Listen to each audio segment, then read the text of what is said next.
Think of the last time you really wanted something to happen. It could have been a dream job, an ideal relationship, or even a parking space in the city. Having learned from the very best, you used positive affirmations in the ways suggested to you. You wrote your desired outcome on a card, chanted it, sung it, kept it on your person at all times, and even repeated the phrase over and over. You did everything as suggested to the T, but the end result of your efforts was probably not what you were looking for. Having failed, you might have berated yourself. You didn't do the affirmations correctly. You were somehow undeserving, or even it wasn't just meant to be. Hi, I am Dr. Tasneem H. Ibrahim, a hypnotherapist with a doctorate in hypnosis therapy and a trainer of internationally accredited and globally accepted online hypnosis, past life regression, and hypnotherapy courses. Let us understand through this video why positive affirmations and visualizations do not work and why it is very important to go back to the past to have a better present and the best future. The reason positive affirmations do not work is that they target the conscious level of your mind, which thinks, analyzes, decides, and acts, but do not target the inner unconscious mind, which has the actual answers to your life problems. If what you are trying to affirm is not in align and contradicts with your deeply held negative inner belief, then it results in an inner struggle, with the inner subconscious mind winning the battle each time, as it is 90% of the mind and 6,000 times more powerful than the 10% conscious mind. Let's understand this with an example. Let's say you believe that you are ugly and worthless, a commonly held belief by depressed people all over the world. To compensate for the lousy feeling that this belief brings, the subconscious mind makes you binge eat because each time you eat, you feel good. So each time you think of your body and feel lousy, to make you feel good, the subconscious mind makes you eat more and more. Now you come to know about positive affirmations. And let's say get the affirmation, I love my gorgeous body. So you start telling yourself this affirmation, and your mind screams and says, it is a lie. It is not true.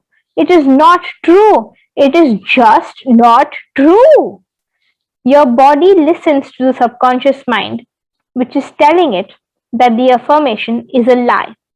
So the body refuses to accept the affirmation and does not believe it is gorgeous, creating the lousy feeling which makes you binge eat once again, and thus the vicious cycle continues. Because the negative belief is so strongly embedded in your subconscious, which is the driver of your vehicle, in this case, your body, it results in only a lousy feeling and no change.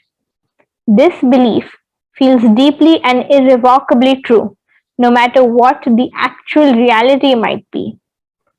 Let us see this with another example of a very famous and well known person.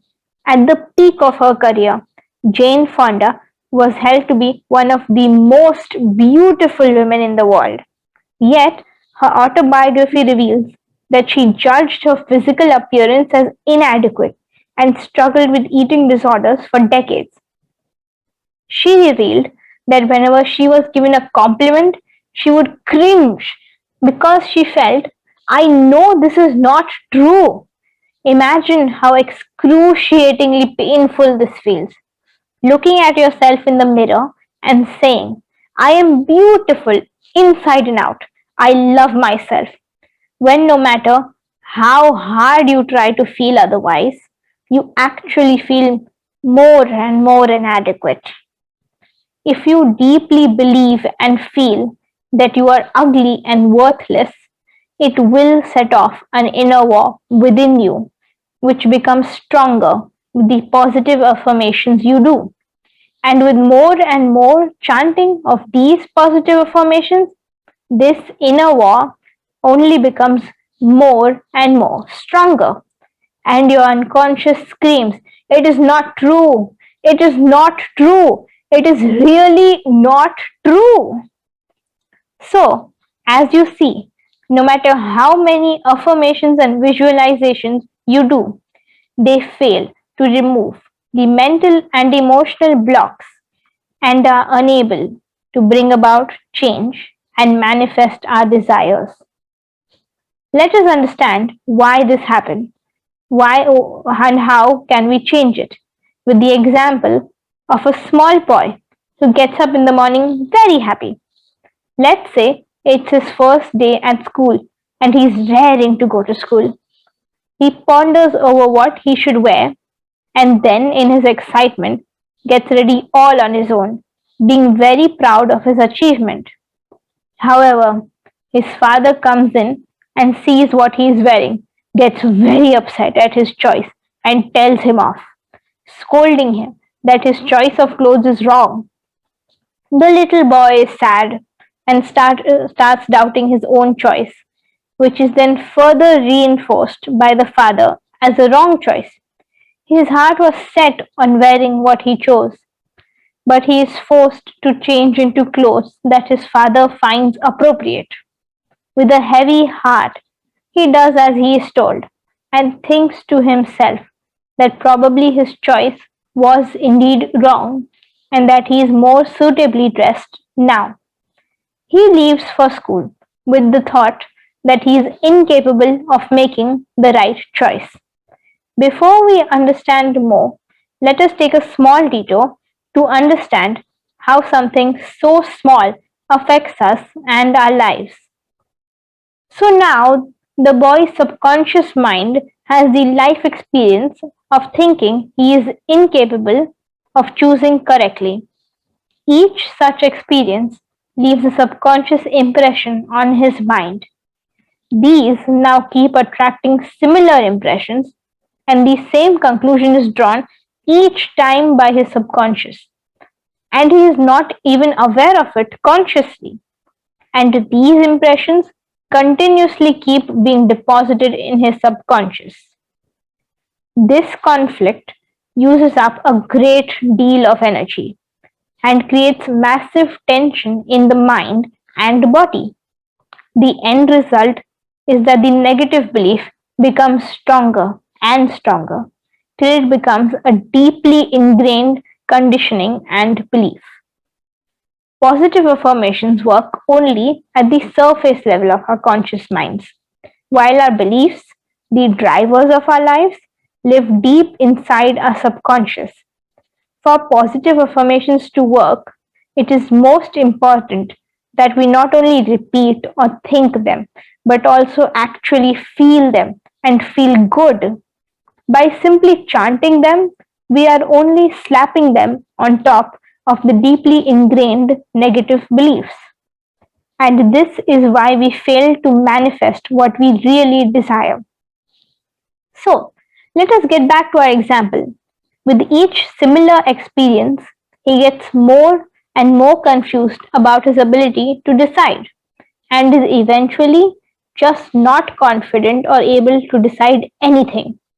He starts feeling more and more of a loser and grows up to be a confused, insecure individual, not capable of making a decision. The conditioning gets so deeply ingrained in him that each time he faces a similar situation, he ends up getting more and more confused.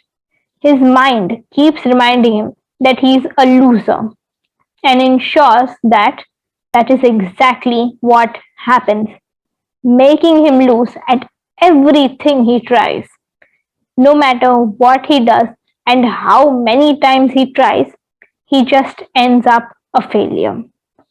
Let's now take one more detour to understand the solution to this.